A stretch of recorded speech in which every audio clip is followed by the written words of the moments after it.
welcome to the fiscal 2025 preliminary budget hearing. In the fiscal 2025 preliminary plan, these three agencies have a combined total budget of $6.3 billion that supports 54,074 budgeted positions. This plan includes large changes to NYPD's budget and minimal changes to CCRB's and the DA's budget. Today, I'm interested in learning about the PEG restoration to NYPD's budget, specialized units, associated costs to the city, and the changes to the capital commitment plan. I am eager to learn about the budget requests and needs submitted by CCRB. Additionally, I am excited to learn about the priorities of our DAs and the SMPs. In addition to addressing wrongful convictions and alternate to incarceration policies and decisions that are vital to moving us one step closer to lowering our incarceration population and to meeting the city's goal of closing Rikers Island. Hopefully, we can work together to accomplish the changes needed to these agencies' budgets. There are many important budget actions in this plan, and we hope to better understand them after this hearing. The committee would also like to discuss these and other budgetary changes in the Adams administration's budget and their impact on public safety. I look forward to our fruitful conversation with ongoing oversight hearings. However, we have a lot of work ahead. I look forward to hearing about the changes in this plan and getting updates on new programs and CCRB services for New Yorkers. I would also like to thank our Public Safety Committee staff for their hard work, our financial analysts, Owen Katowski and Casey Leisky. Policy Analyst Chad Benjamin, Counsel Jeremy Whiteman, and Senior Counsel Josh Kingsley. I would also like to thank my staff, my Chief of Staff, Jordan Wright, and Budget Director, Mufaza Hussein.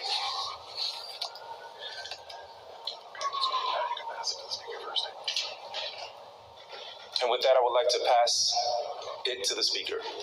The migrants or assaults on security guards. That's, we're talking about the budget.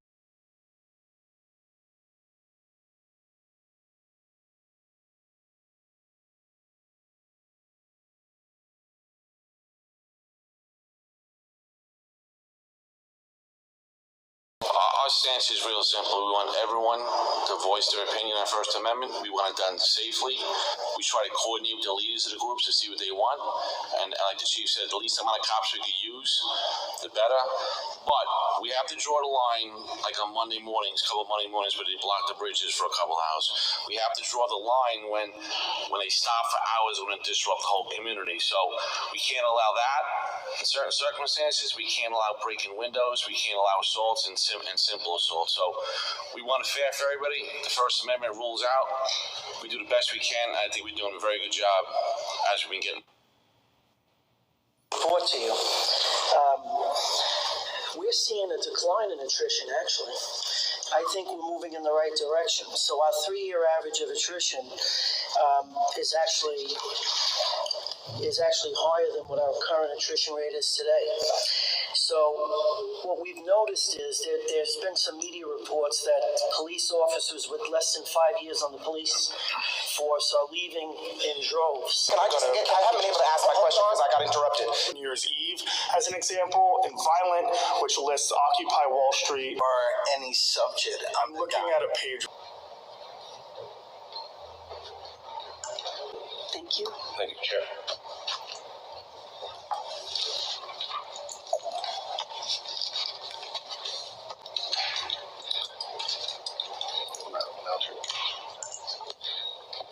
We will now be turning to the district attorneys.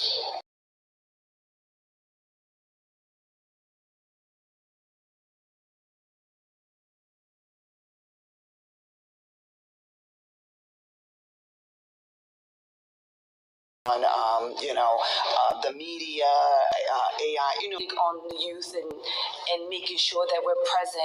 And as a prior precinct commander, not too long ago, school safety is an integral part of their learning and their safety and their well-being. A lot of these school safety agents, they live, Councilwoman, in the communities.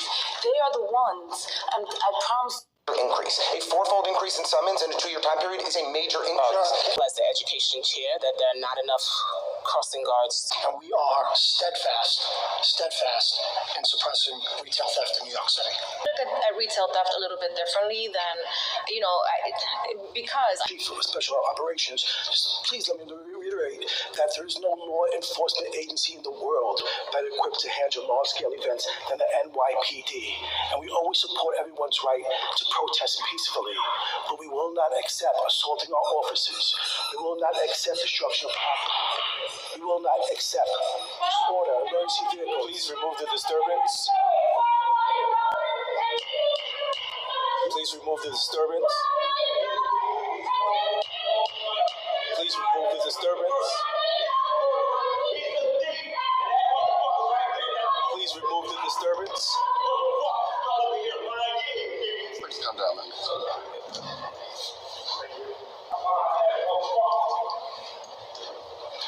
So, just to remind everyone, we are here to have a productive conversation. If there's anyone here that has any frustrations, know that I understand them.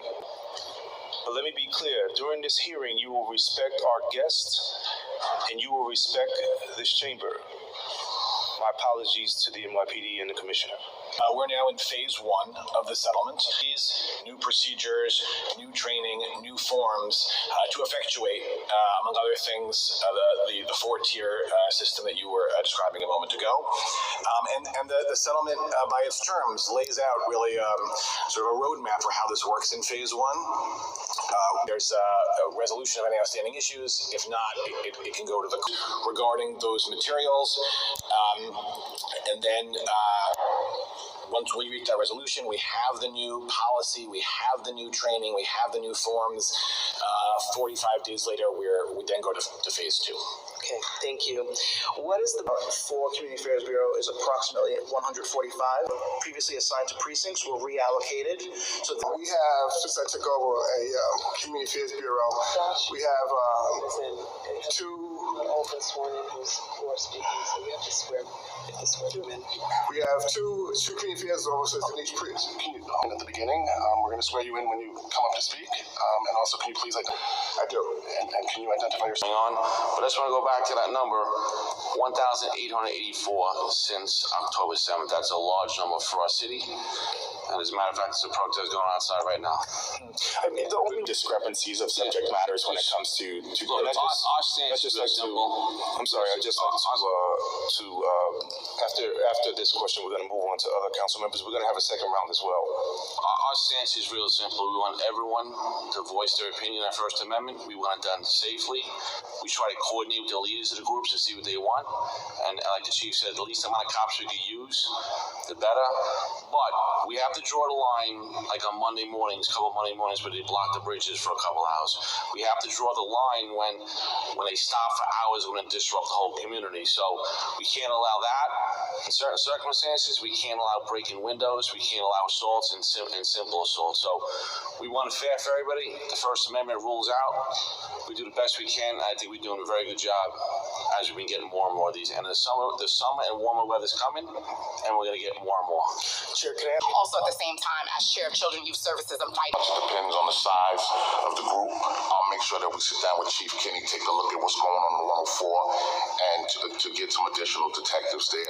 You are up in crime. I acknowledge that. I speak to people in your community. I hear the same complaints. We'll take a look at it. Thank you, Chief. I guess the chief, he wanted to say something from the ranks in the detective squad. And after evaluating the officers that are out on patrol, and we're looking for viable candidates. As you know, you just can't fill that spot. It has to be an officer that's experienced. It has to be an officer that's well trained in the crime that's going on in that community. So we're constantly looking, and like the Chief Matthew stated earlier. So oftentimes we say not enough people show up, but today just enough people showed up. Don't track it by individual YCOs, but I can tell you this: assaults on our police officers are up 20% for the last 14 months. 20%. So we don't break it down a type of officer. It is assault on police officers. Could be a detective, could be a police officer, could be a sergeant, lieutenant. We don't break it down that way. Police officer gets assaulted, the felony, we're up 20%. Okay, thank you. Now, assaults are made and they are arrested and they are felony arrests. What happens at that point?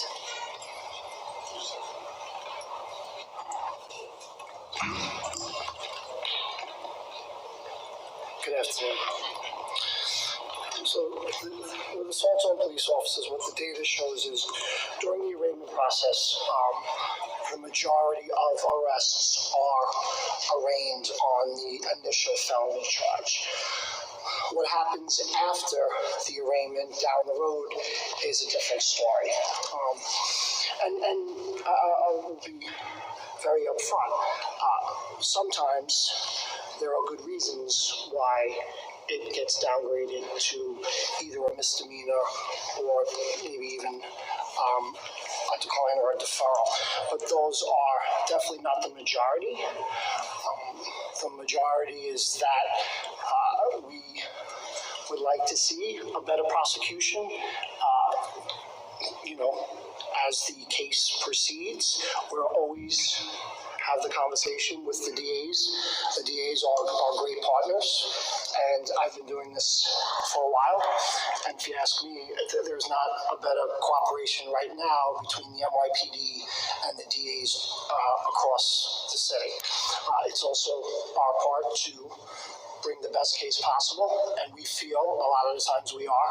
Our detectives enhance all 7 major arrests, including assaults on police officers. Obviously, the body-worn camera footage that we have helps, but it's something that we're always in conversation. But like Chief Shao, we are at unprecedented levels when it comes to assaults on members of the service. And majority of the assaults happen while the officer is actively conducting his or her business in the best way possible. How important? It is one of a small data collection that is important. It's important for real-time deployment, and it's also important to prevent future violence in areas that we know either are frequented by local crews or local crews could live in that area. So it is one of the things that we do look at in regards to deployment in the New York City Police Department. Remember, field deployment is the #1 crime-fighting tool. Nobody is gaslighting. Thank you, Chief. Yes, response times are up, but remember, our resources are stretched more than ever. You just heard the Chief of Patrol testify earlier. We have addressed 1,800 protests. Sometimes we have 100, sometimes we have 10,000 out there. It is a significant strain on our resources. And also, we're moving around cops as well. We have areas in the city that are really struggling. We're putting extra cops out, and unfortunately, Chief, when I look at the data in the PMMR, we have about the same number of cops. You have repeatedly interrupted the executives who are here. We're here to answer your questions, and repeatedly now, over and over, just keep on interrupting the executives who are doing their best to answer your questions. Thanks. I just want to ask that the council member statement be completed. Councilmember, the NYPD answers tens of thousands of calls every single day, and we do that as quickly and efficiently as possible, and that's what we're going to continue to do. For me, the most important question, Chief Shao, please. No, respectfully. First of all, 301 calls, Twilight calls are up. People are asking us to address drinking in public. People are asking us to people urinating in their stoop. That's the response to help the community. Number 2, violence, crime. When we have over 700 more shooting victims in 2 years in this city, and homicides at record lows, I don't know if what you're saying is correlating to what you're talking about. You said violent crime. The amount of guns coming off the streets at record numbers in 30 years. I don't know if what you're saying is really correlating to the facts here. And hold on, and we're at last year, you talk about whatever your statement was. We were at a 24-year high, and this year we're at a 26-year high for serious crime arrests. Go back 24 years and see what the crime was then to what it is now. And sir, go back, look at, we have hundreds of thousands of less misdemeanor arrests than we have in the past. We are as precise as we're a precise organization. 51% increase in misdemeanor arrests in a 2-year time period is a major increase. A 4-fold increase in summons in a 2-year time period is a major increase. These are big changes.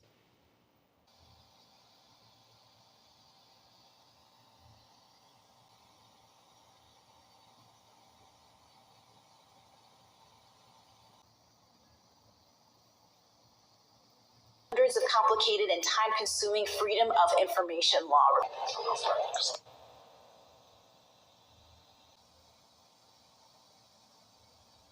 And everyone please find a seat. We ask that nobody approach the dais at any point. Shoplifters, where fentanyl is killing innocent children as well as drug use. 16, when I was first elected Bronx District Attorney. Continue support of the Domestic Violence Dove Initiative and the Brooklyn Rising Against Violence Brave program. These programs are tailored to help communities facing cultural and linguistic barriers they young people gather. The governor and the state legislature recently enacted a law that expressly authorized DA's office to engage in civil enforcement.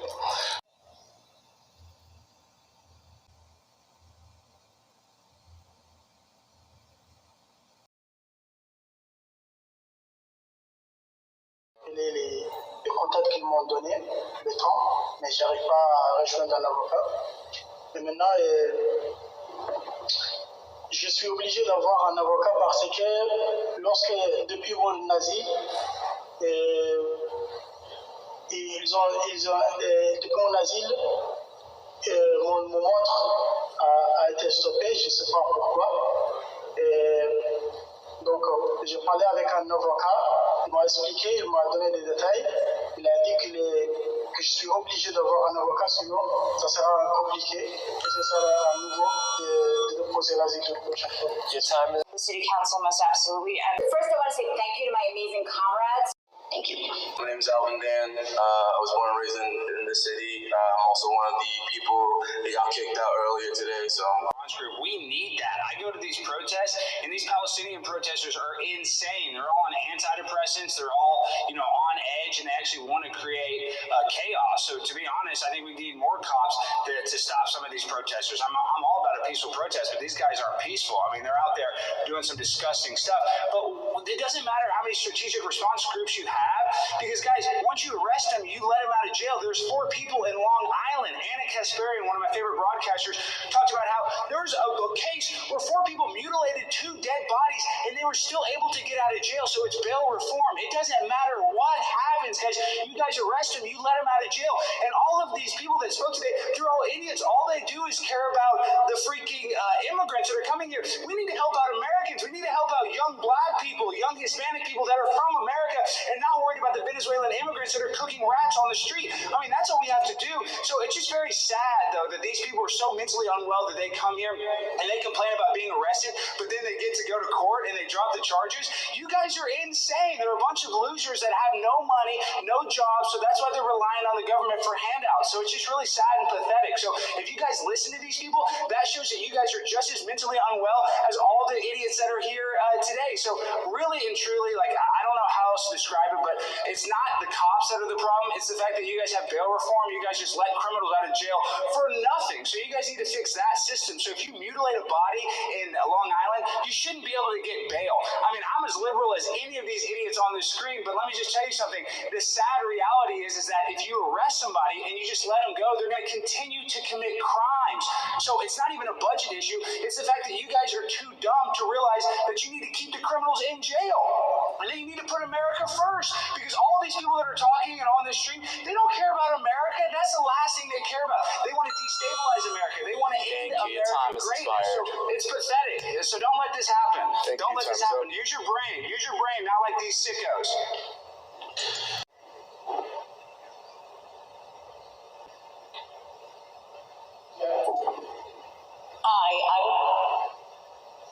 I was one of the people that was kicked out of City Hall earlier today when I was trying to testify. This council has...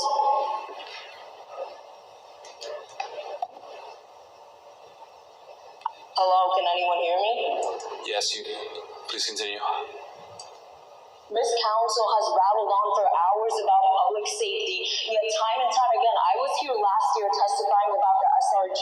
Last year, I almost died outside of City Hall when at a protest outside. I went outside for a few minutes because my friends were there. The SRG tried to run me over with their motorbikes. I had to use my body to physically blockade them from running over little 5-year-old children. And this council has given constant increases in the city budget to SRG every single year. This council has told people who went before me, testifying today, that Palestine was unrelated to this. Yet we see the brutality of the SRG at every single Palestinian protest. I have witnessed the SRG jumping over barricades at jail support and slammed my friend into a fence and choked her in front of her elderly mother, while another had a seizure for almost 30 minutes and did not get medical attention, and they even handcuffed him after the ambulance arrived and he stopped seizing. And you all are literally sitting there and you don't give a fucking shit about anything. You kick out people who are trying to testify. You claim that this is not related.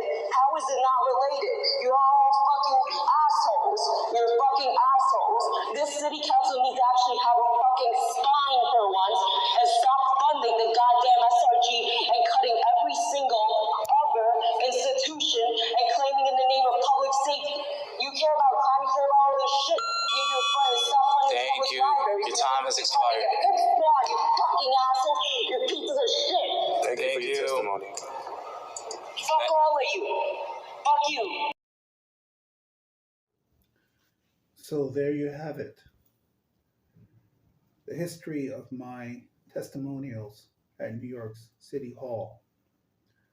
Once upon a time used to be called Tammany Hall, for all the corruption that City Hall deals with in the politics of New York City, in the history of New York City.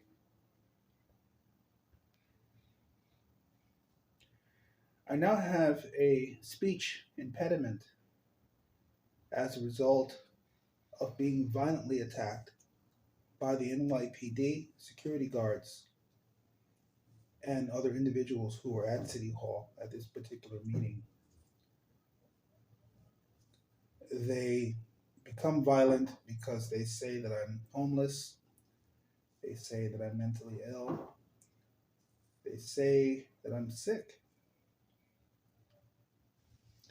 Before entering the City Hall, you have to go through a security check where they check your bag.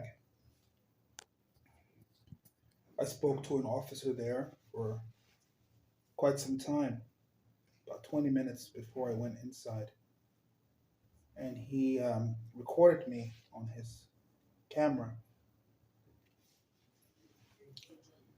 I told him what had happened and why I was there again, and that I was looking to get help.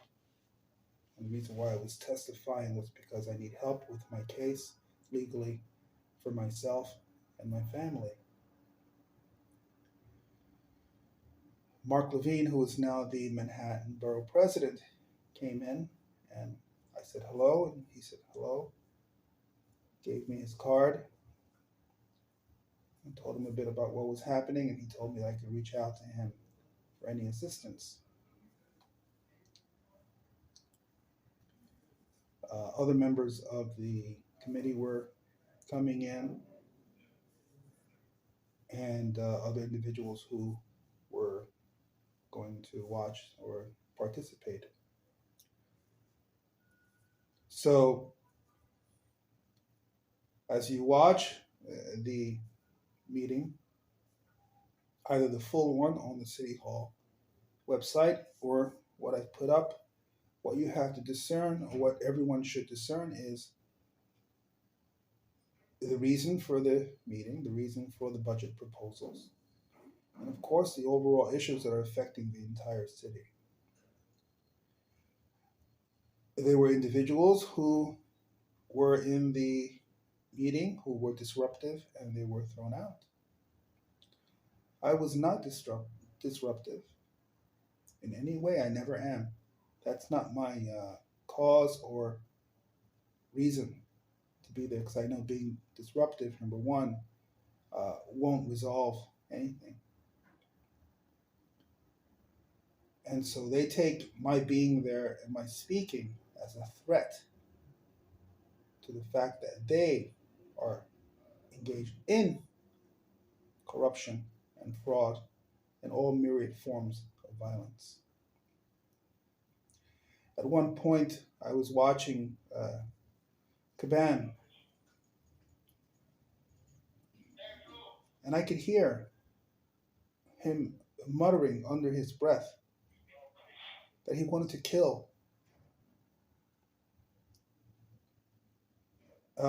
This probably is a reaction to what's being done to him physically and mentally. And unfortunately, his consciousness, physiology, subconscious has been affected just as everyone else's has. Every single individual at this meeting is being affected by the same things. There is a, there is a mass objective by the US government and by world governments to have this happen to every single individual. No one is free from this harm. Absolutely no one. Not from the tiniest baby to the oldest adult. Every single person on the planet. But yet, they continue to act as if one person is a victim, the other person is not a victim. One person is a victim, the other person is not a victim. It's a diabolical plot. To this day, when I left, and every single day, I hear them saying transgender and cisgender. The transgender people are the ones who are screaming about being victimized and beaten up and killed, predominantly. So whether they're cisgender or transgender, no one is free from harm. Absolutely no one. I listen to the millennials and Gen Zs talk about what's happening to them, and I just think to myself, are they ignorant, or are they living in a different strata or different earth, different consciousness? Because it's happening to everyone. Every single person is affected by this one way, shape, or another. The people who are inciting the violence are all going to die. The police, the military, all the different groups, the people who are hired for security, who are enforcing violence, they're all going to die. Every single one of them. They're not going to be shielded or protected. They're going to die, either by someone else's hand or their own hand. Violence begets violence. That's whether you're a Christian or whether you're a Muslim or whether you're a Buddhist or agnostic or atheist. Violence begets violence.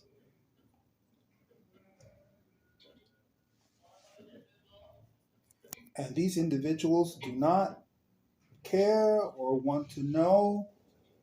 They just continue to act like the organisms that they pretend themselves to be. When I say that, what I'm saying is that we know that at the most molecular structure of reality, these things are happening. If human beings are to then say that they've reduced themselves to just being an organism, a human organism, then I guess that might be the question that needs to be asked instead of the other questions that are not being asked.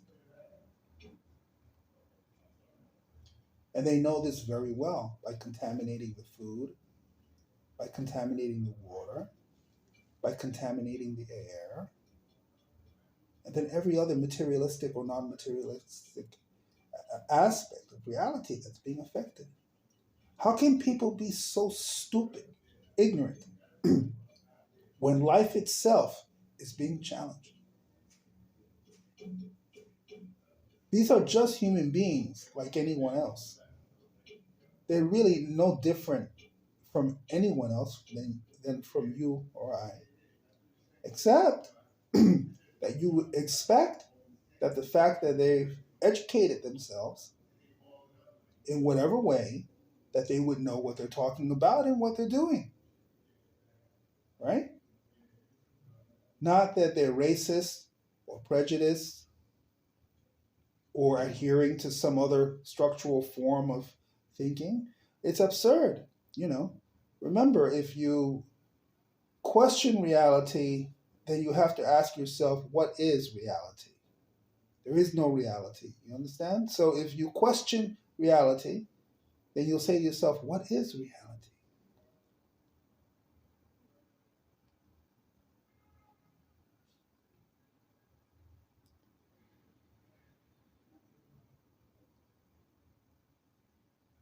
If my health doesn't improve, if they continue to hurt me and my family,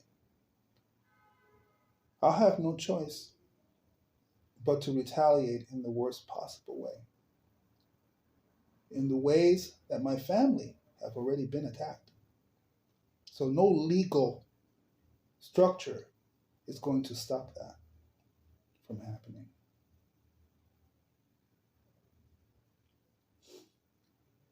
I hope that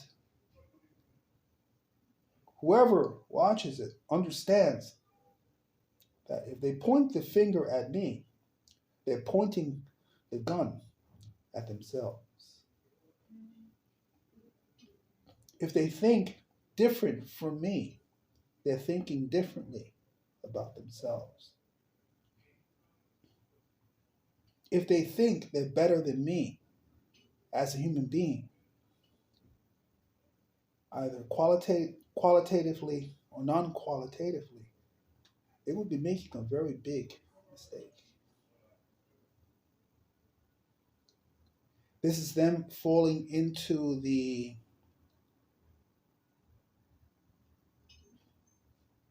lie of what their very lives are principled on.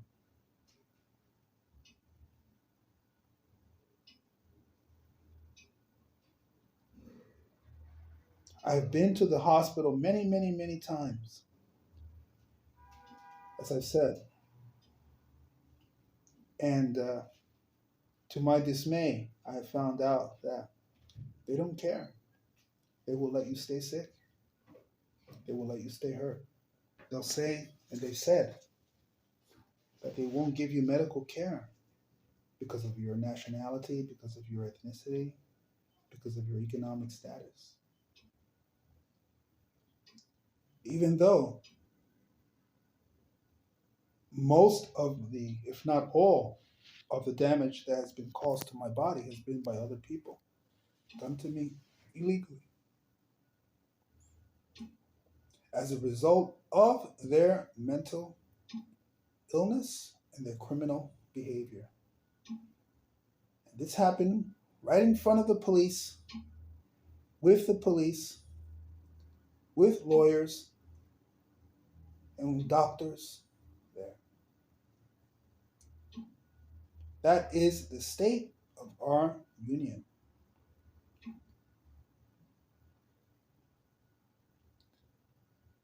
When all of the people all of the Trumpers marched on Washington on January 6th. Their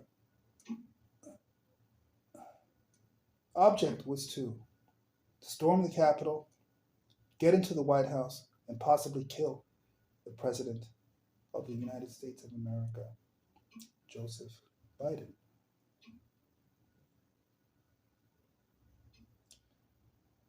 Mr. Biden, Kamala Harris, and the rest of them ran with the security, ran with the CIA to a safe chamber while all of the violence happened, while they entered the Oval Office, while they stormed the Capitol, and so forth. Then we've been having the trials ever since. People have been convicted who were at January 6th at the insurrection. Some put in jail for years. People saying that they believed in their country, that they believed in President Trump, that the vote was rigged, and so they wanted to take out their vengeance through violence. President Trump was quoted as saying that if he's not elected, there's going to be a bloodbath in this country. A bloodbath.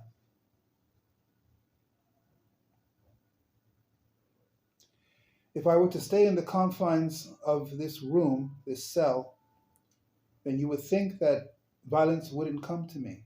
This is a lie. Violence comes to me in this room, in this cell, every single day. The BRC facility is nothing but a front for the violence by the transgenders.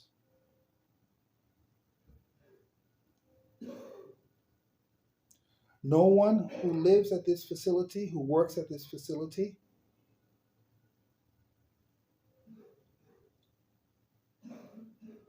is free. They're all criminals, and they've all engaged in criminal activity. They rape my family. They steal from my family, from my mother, my two half-brothers.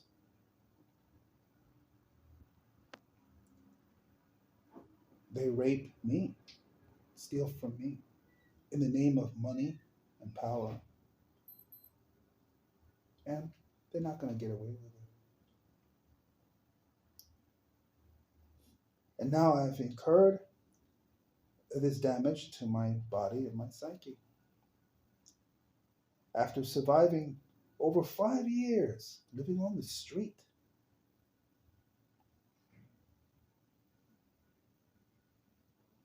And in those 5 years that I lived on the street, nothing like this happened to me.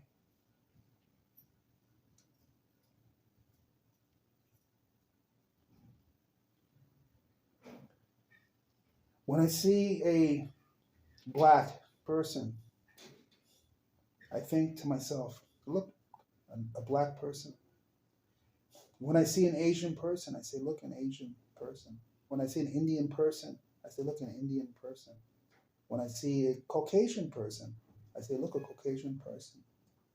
And then I see the mask behind the veil, behind their soul, behind their spirit, the language they use. And it's all the same. Children screaming when they see me, crying because the children can't do anything. Babies crying when they see me. All aware of the violence that's being perpetrated on me.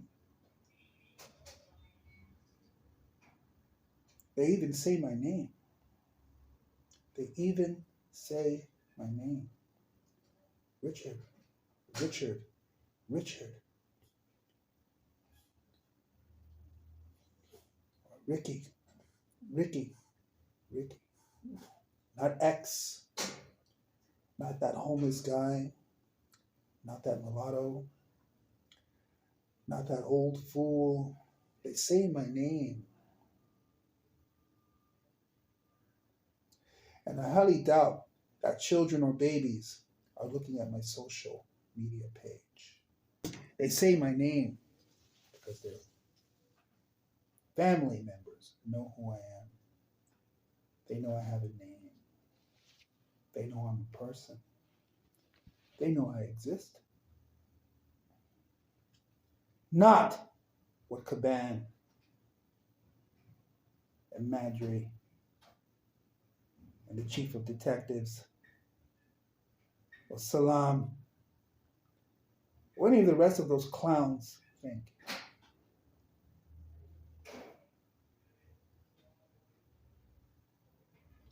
When I saw Caban and Madry get up from their chairs, I saw that they too are physically hurt. Madry looks like a cripple. Caban walks semi-cripplish. So I said, they've been hurt too. Many police officers I speak to, I can see their legs are wounded. They walk with a limp.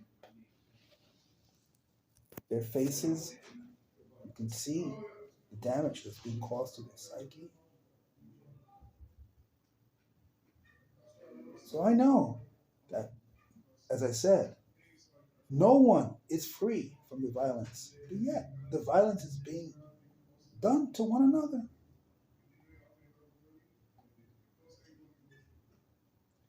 I'm going to end it by saying, by being kind, when Amadou Diallo, the African, was murdered by the NYPD in the 90s, I saw it on television that he was shot, and they said he was shot for an unprovoked reason.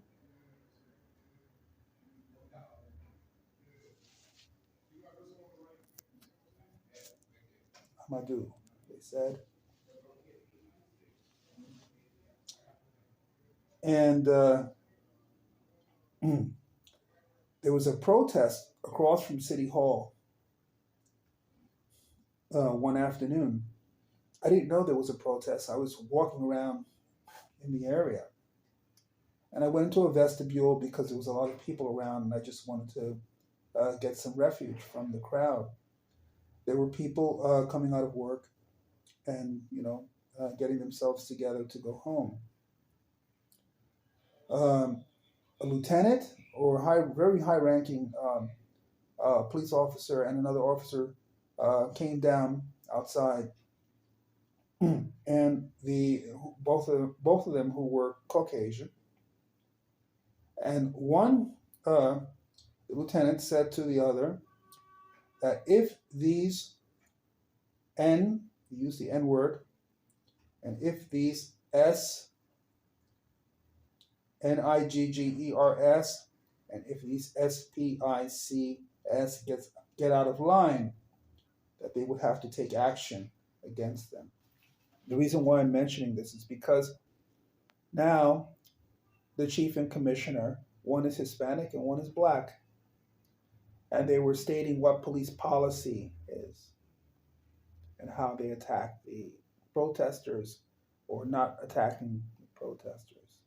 Well, this was a uniformed officer who used racial slurs and how he vocalized what he was going to do or what the police were supposed to do. He didn't say anything to me, nothing to me. And they left. Outside at that time, Al Sharpton was giving a speech about the violence that was being done by the police and why and what they had to do about it, etc. There were crowds everywhere, people chanting, screaming, yelling, talking. And at one point I spoke to a police officer and I asked the police officer what was happening in terms of the protest. And he didn't really mention much. He just told me there was a protest going on and that, he was there to, protect the people and so forth.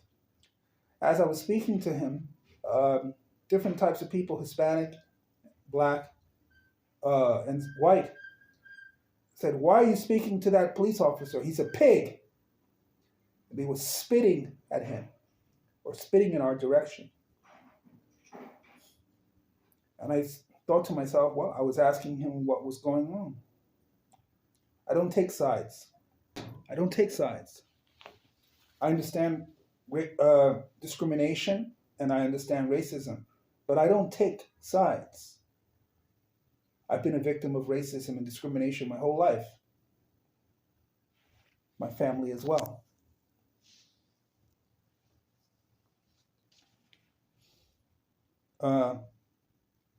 And then I observed the people, and I could see how they were getting themselves ready for the protest, hiking themselves up, looking as if they were looking out into, infinity. I remember looking at one protester who was all dressed in black, and she was grabbing a lamppost. And I could see the fear in her face. Well, it looked like fear, at least to me. Whatever is a result of her emotional state. And then just then, everyone went crazy. They started screaming, jumping on cars, throwing themselves on the floor, fighting with the police. Pure mayhem broke out.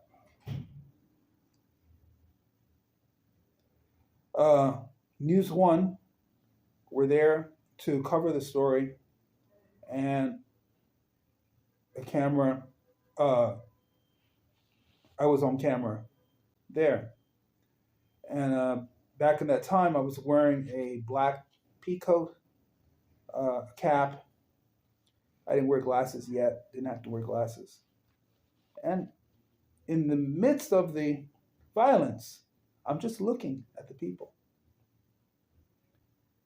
I would do anything for them to show that again. They showed the anniversary of the killing, and they showed footage, but that footage they didn't show, I think for political reasons. They won't show that because I'm alive, and I've been targeted by the government and by the NYPD and by the transgenders.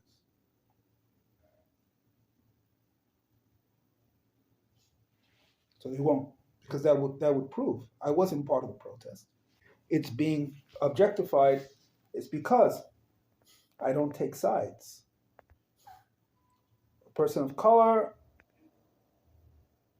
not a Caucasian person, I don't take sides. If something happened, then something happened. And if it was wrong or if it was illegal, then it's supposed to be dealt with in that way. That's my stance, and I've always been that way. When they talk about having a 2-tiered or 3-tiered justice system, what is the answer to that? It's really absurd when you think about it. It's absurd when you think about, how they talk about different classes of people. That's absurd. Okay, everyone goes to the bathroom to take a poop. Okay, everyone urinates. Everyone needs the air to breathe. Everyone needs food. Everyone needs money. Everyone needs a house. Everyone wants a family. Everyone wants to go to school. Everyone wants to have a profession. Everyone wants to have a job and live their life. Not be a crook or a criminal or steal or rape or lie to other people.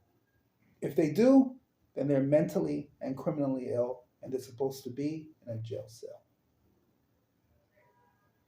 If the system is broken, what does the system have to do with you being a good person? Nothing. If you're a good person, you're a good person. That's my motto.